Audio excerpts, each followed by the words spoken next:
اللہ سے دوستی لگاؤ. اور کتنا آسان ہے ساری زندگی کے گناہ کر کے اور ایک دفعہ کہہ دو یا اللہ توبہ. ایک قطرہ آنسو، یہ میرا کرتا ہے نا، اس کو دھونے کے لیے ایک بالٹی پانی چاہیے، کم از کم ایک بالٹی پانی چاہیے. لیکن 80 سال کے گناہوں کو دھونے کے لیے اللہ کہتا آنسو کا ایک قطرہ جو تیری آنکھ میں ہی رہے، باہر نہ نکلے، اتنا دے دے میں تیرے 80 سال کے گناہ دھو دوں گا. ایک آدمی کہتا ہے جی مجھے تو رونا ہی نہیں آتا. کئی لوگ ملتے ہیں کہ جی مجھے تو رونا ہی نہیں آتا. تو میں کہتا ہوں ہائے کر سکتے ہو؟ کہا جی ہائے کر سکتے. میں کہا یوں کہہ دے ہائے میرے اللہ مجھے معاف کر دے، تو تیری ہائے تیرے 1000 سال کے گناہ دھو دے گی، تیرے کروڑ سال کے گناہ دھو دے گی. دیکھو تو صحیح واسطہ کس سے ہے؟ کریم سے. مجھے بتاؤ میں ڈاکٹر مبین پہ ناراض ہو جاؤں، یہ مجھے منانے آئے تو میں اس کو ویلکم کروں گا یا دروازہ نہیں کھولوں گا؟ بولو کیا کروں گا؟ ویلکم تو نہیں کروں گا نا. میں کہوں گا جاؤ دفعہ ہو جاؤ، کیا منہ اٹھا کے آ گئے ہو؟ چلو ہم تو دوست ہیں. میری ماں ناراض ہو جائے میں منانے جاؤں گا، منہ ادھر کر کے بیٹھ جائے گی، منتیں کروائے گی، پیر پکڑوائے گی، خوش آمدیں کروائے گی، پھر معاف کر. اور میرا اللہ کیا کہتا ہے؟ من تقرب الیہ. ساری زندگی شراب زنا میں گزار دی، دانت ٹوٹ گئے، بال سفید ہو گئے، کمر جھک گئی. اب اس کو خیال آیا توبہ کروں، لوگوں نے تانے دیے جا اب تیری توبہ تو شرم نہیں آتی؟ کعبہ کے اسموں سے جاؤ گے غالب شرم تم کو مگر نہیں آتی. تو اور کہاں جانا ہے؟ اور کہاں نہ کہیں جہاں میں اما ملی، جو اما ملی تو کہاں ملی. میرے جرم خانہ خراب تیرے عفو بندہ نواز میں کدھر جائیں؟ ایک ہی تو جگہ ہے. 900 چوہے کھا کے بلی حج کو چلی، تو حج پہ ہی تو جانا ہے، اور کہاں جانا ہے؟ کہاں جہاں معافی ملتی ہے وہاں جانا ہے. تم میں اتنے گناہ کریں کہ ایک ایک بال گناہوں میں جکڑا جائے، اور پھر ہم جا رہے ہیں. کہاں جا رہے ہو؟ کہ مسجد جا رہا ہوں اللہ سے صلح کرنے. تو وہ کہے گا یہ منہ اور مسور کی دال، اس عمر میں تیری توبہ. اور میرے اللہ کی خبر کیا آئی ہے؟ میرے اللہ کی خبر کیا آئی ہے؟ من تقرب الی تلقیتہ من بعید. جو مجھے منانے آتا ہے میں پہلے کھڑا ہو کر اس کا استقبال کرتا ہوں. آ جا تیرے ہیں تو مینو اڈیکا ہیں، تو کدے آؤں ہوں تھی کتھے آؤں؟ آ جا میرا بندہ، تیرے واسطے تو میرے دروازے کھلے ہو جائیں. کدے نکل گیا ہوں، کتھے ٹر گیا ہوں، کہاں چلے گئے تھے؟ تلقیتہ من بعید. کوئی ہے بتاؤ، کوئی ہے ایسا؟ کوئی دوست، کوئی بھائی، کوئی بیٹا، کوئی ماں، کوئی بیگم، کوئی خاوند، کوئی باپ، کوئی حکمران کہ تم روٹھے کو منانے جاؤ اور کہے ویلکم مرحبا. اور وہ جس کو کسی کی ضرورت نہیں، نبیوں کا محتاج نہیں، کسی کے سجدوں کا محتاج نہیں، فرشتوں کا محتاج نہیں، اس کو منانے جو اس کو تو ضرورت ہی کوئی نہیں ہے، پھر کیوں میرا استقبال کرتا ہے؟ ترمذی کی روایت ہے، بنی اسرائیل میں ایک نوجوان تھا کفل، روزانہ نئی لڑکی اپنے کمرے میں لاتا تھا. شراب اور لڑکی اس کی زندگی تھی. ایک رات ایک لڑکی کو لے کر آیا. 60 دینار پاکستان کا 12 لاکھ روپیہ بنتا ہے، اور آپ کا 1 لاکھ بنتا ہے. 1 لاکھ رینڈ دے کر وہ ایک لڑکی کو لے کر آتا ہے. جب کمرہ بند کیا تو دیکھا وہ لڑکی رو رہی تھی. تو کفل کہتا ہے میں زبردستی تو نہیں لے کر آیا، ڈیل کر کے لایا ہوں. تو وہ روتے بولی کفل طوائف نہیں ہوں، غریب ہوں، مجھے غربت نے عزت بیچنے تک پہنچا دیا ہے. میں کہا کرتا ہوں جب مالدار لوگ زکوٰۃ نہیں دیتے تو غریبوں کی بیٹیاں طوائف بن جاتی.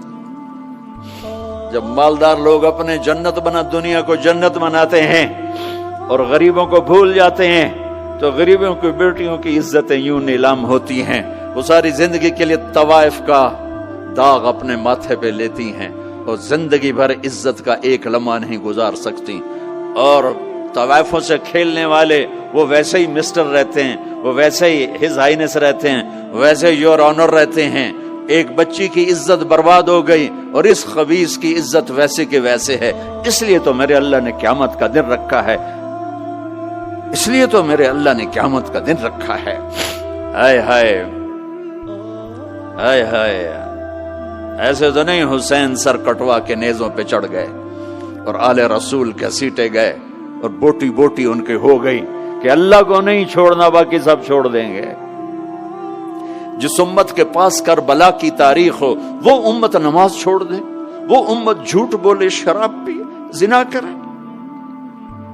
جلا دو اپنی تاریخ کو، جلا دو اپنی کتابوں کو، جلا دو اپنی میراث کو، جو کرنا پھر جو مرضی کرو، بھلا دو حسین کی قربانی کو۔ یہ کوئی زندگی ہے جو ہم گزار رہے ہیں؟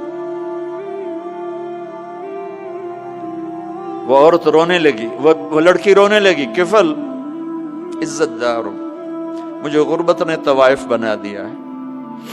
تو کفل رو پڑا اور کہنے لگا میری بہن جس عزت سے آئی تھی چلی جا، جو پیسے دیے ہیں جا اپنی غربت میٹا، ہدیہ 60 دینار، 1 لاکھ رینڈ بنتا ہے، جا اپنی غربت میٹا اور میرے لیے دعا کر، میں بہت گندا انسان ہوں، میں تیری آنسوؤں کو دیکھ کر میں بھی توبہ کرتا ہوں۔ وہ لڑکی گھر پہنچی، پیچھے کفل مر گیا، اس کو نہیں پتا موت آئی کھڑی ہے سر پہ، وہ مر گیا۔ اللہ آخرت سے پردہ نہیں اٹھایا اللہ نے۔ وَمِن وَرَائِهِمْ بَرْزَخٌ إِلَى يَوْمِ يُبْعَثُونَ، پردہ ہے، مر گیا، کیسے مرا، کس حال میں مرا، کچھ پتہ نہیں ہے، اس کی قدردانی پہ قربان جاؤں۔ کل اگر یہ مردہ ملتا نا اپنے گھر میں، اس کو کسی نے اٹھانا نہیں تھا، کمرے میں ہی دبا دینا تھا، وہیں پتھروں میں اس کو دبا دینا تھا، یہ ایسا انسان تھا، لیکن وہ تو توبہ کر چکا تھا۔ اور توبہ کے بعد کی زندگی 15 منٹ، آدھا گھنٹہ، گھنٹہ، سوا گھنٹہ، 2 گھنٹے ہے، اور 30 سال کی زندگی زنا اور شراب میں ہے، اور آدھے گھنٹے کی زندگی میں صرف نیت کی ہے۔ کل تک تو بھی سورج میں نہیں دیکھا اور موت نے آ کے اٹھا لیا۔ صبح جب ہوئی تو لوگوں نے دیکھا کفل کے گیٹ پہ لکھا ہوا تھا ان اللہ قد غفر للکفل، لوگوں اللہ نے کفل کو معاف کر دیا۔ یہ کیوں لکھوایا؟ یہ کیوں لکھوایا؟ اس لیے لکھوایا کہ اب یہ ہمارا دوست ہے، آؤ اس کو عزت سے ہمارے پاس پہنچاؤ۔ یہ شرابی بھی تھا، یہ زانی بھی تھا، یہ سب کچھ تھا۔ اس سے بڑا قدردان کوئی ہے کہ نیکی کرنے کا ایک دن اس کے پاس نہیں؟ ابھی آج اس نے نیت کی ہے کہ آج کے بعد میں نیک بن کے زندگی گزاروں گا، اور موت نے مہلت نہیں دی۔ خالی نیت پر میرے اللہ نے کیا کر دیا، اتنا بڑا مین گیٹ پہ نورانی سطر سے لکھا ہوا تھا ان اللہ قد غفر للکفل، اللہ نے کفل کو معاف کر دیا، یعنی جاؤ اس کو عزت کے ساتھ لے کر آؤ اور میرے دربار میں پہنچاؤ۔ یہ اللہ ہے میرے عزیزو، اللہ کے واسطے اپنے اللہ سے دوستی کر لو، اپنے اللہ کو اپنا بنا لو۔ اس کو اپنا بنانا دنیا کا سب سے آسان کام ہے کہ تم اس سے دوستی لگا کے ٹوٹ بھی جائے پھر توبہ کرو وہ پھر معاف کر دیتا ہے، پھر ٹوٹ جائے پھر توبہ کرو وہ پھر معاف کر دیتا ہے۔ یہ راڈ ہے، یہ 1 2 3 4 5 6 7 8 یہاں سے 7 8 جگہ سے ٹوٹ جائے، ہم اس کو ویلڈ کریں گے، ویلڈ کر کے پھر اس کو پینٹ کریں گے تو یہ سیدھا ہو جائے گا، لیکن وہ ہمیں پوائنٹ نظر آئے گا، یہ ٹوٹا ہوا ہے، یہ ٹوٹا ہوا ہے، یہ ٹوٹا ہوا ہے۔ ٹھیک ہے نا میری بات؟ ایک اب اللہ کی سنو، ان استقالنی عقلت له، میرا بندہ تو اپنی توبہ کا برتن توڑ کے لا، 1 دفعہ نہیں، 100 دفعہ نہیں، 1000 دفعہ نہیں، 1,00,000 دفعہ۔ جب ٹوٹے آیا، جب ٹوٹا آیا، جب ٹوٹا آیا، اب یہ 10,000ویں دفعہ یا 10,00,000ویں دفعہ توبہ کا برتن اس کے پلے کیا رہ گیا، ٹکڑے ٹکڑے نہیں، پرزے پرزے ہو گیا۔ میرا لگا تھا عقل تو لا، جب میں تجھے معاف کروں گا تو ایسا بنا دوں گا کہ جوڑ نظر ہی نہیں آئے گا۔ یہ ان کو بھی نہیں پتا چل، جو یہاں بیٹھے ہوئے کرامن کاتبین یہ بھی سمجھے گئے اس نے تو کوئی توبہ توڑی ہی نہیں، یہ تو ہے ہی سلامتی والی توبہ۔ یہ میرے آپ کے اللہ کا معاملہ ہے اپنے بندے کے ساتھ۔